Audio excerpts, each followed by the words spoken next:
Welcome back to Crystal Clear! I'm Ostrich Vox, and with Steven Universe the movie, everyone and their mother is wondering, well, who the heck is this new villain? Well, besides from being a carbon copy of XJ9, of course. I want that joke to die. Now, I've already given my own thoughts on the possibility of this gem being an intended replacement for Pink Diamond.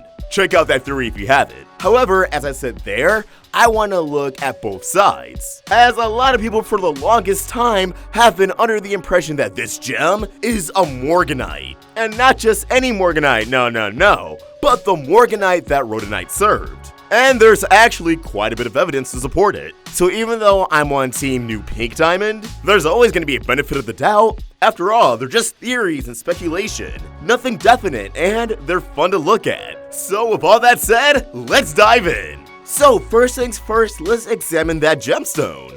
Well, I pointed out in my new Pink Diamond theory that there is a cut of pink diamond cubic zirconia that is in the shape of a heart. It's not the only gemstone with that unique shape and color, as the villain's gemstone also resembles a pink sweetheart Morganite. So isn't it a bit coincidental that Rhodonite name drops Morganite, and suddenly we have a movie where the villain's gemstone looks like a Morganite? Now speaking of Rhodonite, she's comprised of a ruby and a pearl, both who serve their Morganite. For one gem to own not one, but two gems likely implies they are very high ranking amongst Homeworld. I mean, sure, the diamonds have their own courts, but in their own solitude, we only see pearls next to them. And they're the gem matriarchs. Fact of the matter is, we've never heard of any other gem in the series, again, excluding the diamonds, that have been able to own multiple other gems. That's not to say they don't exist, but it's a unique detail only one has been mentioned.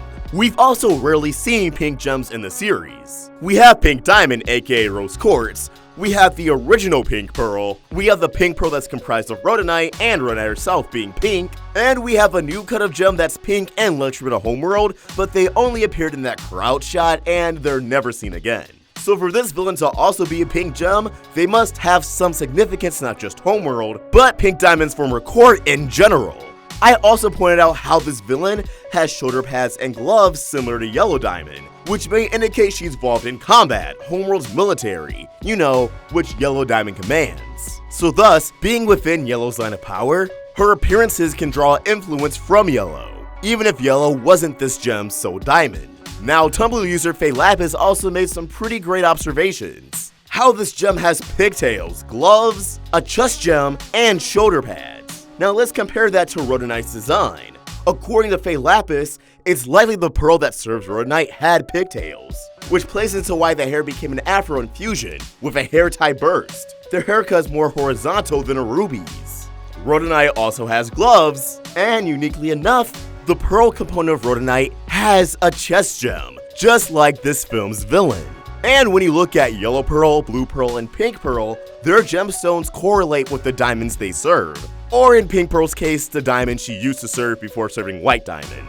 Faye Lapis also points out that there's a precedent of gems being set up in the series to be explored in the show's surrounding media, like how Hessonite appeared in Monster Union and was the main focus of Steven Universe Save the Light. I actually have a Hessonite video in the works, so stay tuned for that. So with all these pieces in place, should the villain of the film be Morganite? How could things play out? Well, here's my guess. Going back to possibly being a more offensive gem who indulges in war in the military, Morganite might be obsessed with violence. For Morganite, war is never truly over. Much like Jasper, fighting is her life. So after the events that change your mind, where we have Homeworld transitioning to a more peaceful era, ideally no longer colonizing planets and conquering other alien races, gems like Morganite kind of lose their purpose. What's the point of being a military gem if, well, there's no military? With having a lot of knowledge on gem weapons and technology, Morganite could be planning to overthrow the diamonds. A plot thread for a gem I speculated could be the focus of Season 6 and beyond. Targeting Steven, as in Morganite's eyes, the return of Pink Diamond meant the end to her own purpose. If she gets rid of Pink Diamond, then in her mind, Homeworld will revert back to its old ways. And if this is the case, I'm actually hoping the villain does not get redeemed by the end of the film. So many other things could happen to her other than, oh, I'm a good guy now. I understand you, Steven. Because the impact of Morganite's actions should this be the case, could carry over to the next season, inspiring other homeworld gems to keep rising up, refusing change, holding on to their own core values, the values of violence. And keep in mind, while a lot of people say redemption is a common theme in Steven Universe, we really only saw Peridot, Uncle Andy, and the Diamonds. Jasper, the Rubies, Holly Blue Agate, Emerald, Aquamarine. These gems never got redeemed. If anything now, they're probably forced into a peace treaty with Steven, but keep in mind, a time skip of 2 years may not mean that much to gems. They live for thousands of years. 2 years is nothing. That's probably like a week to them. And while I have stated before, I feel like a villain being a Morganite wouldn't be as special. Because Rhodonite saying our Morganite implies the existence of other Morganites, maybe this being the one Morganite who refuses to change can actually help her stand out. After all, I'm sure not every Aquamarine is as vicious as the one Steven had to deal with, but ultimately, I guess we'll just have to wait and see. But as always, I want to hear your thoughts. What do you think? Could the villain of the film be Rhodonite's Morganite? And if so, how big of a role do you expect the off-colors to play? Let us know your thoughts in the comments below, or tweet your thoughts at Roundtable Vids. And for more of my own thoughts, you can find me at OffRickVlogs. We're also on Instagram. Special thanks to JANKYBONES for creating an awesome thumbnail. For more of their amazing art, you can find them on Tumblr at JANKYBONES, Twitter at BoneJanky, BoneJanky on Instagram, and subscribe to their YouTube channel. Link in the description. Help the Roundtable grow by either becoming a member of this channel or supporting us over at Patreon. Link in the description. If you enjoyed this video, please throw a like and subscribe to the Roundtable for more great cartoon content. Thank you for watching, and I hope you have an awesome day. OffRickVlogs, signing out.